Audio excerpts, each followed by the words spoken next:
Hello all, welcome to this lecture where we will introduce you to the concept of artificial intelligence, often called AI. So what exactly is AI? At its core, AI refers to the ability of machines to think like humans. It's about creating computer systems that can perform tasks that typically require human intelligence.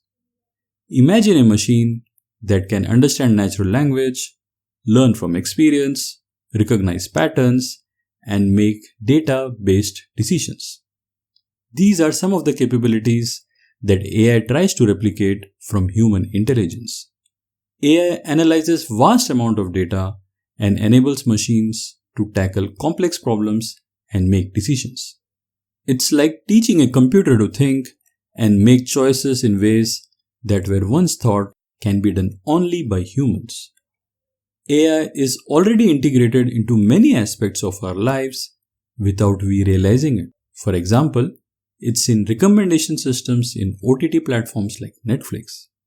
It is also used in Alexa-like virtual assistants that respond to our voice commands and also in algorithms that power search engines like Google. AI is also used in self-driving cars, which is about to change the way we will drive. It is also used in medical diagnosis, which helped during the COVID pandemic. And do you know, when you swipe your credit card or make an online transaction, there's an AI that runs in background and checks if the transaction is genuine or fraudulent. AI is also used in playing complex games like chess, and you would know AI has beaten all grandmasters of chess. Not only that, a model named AlphaZero, which came in 2017, became famous for its quick mastery of the game after only 4 hours of self-training on chess.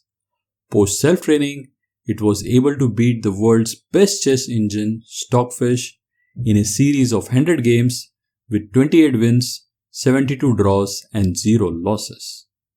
Wow, this sounds scary, and it was in 2017. Over time, AI has evolved from rule-based systems to more deep learning and machine learning approaches. To sum it up, these advancements have allowed AI to imitate human intelligence and perform tasks that were previously considered highly challenging for machines. It's a field that's shaping the future and impacting various industries in a very positive way. So welcome to the future and see you in the next lecture. Thank you. Bye.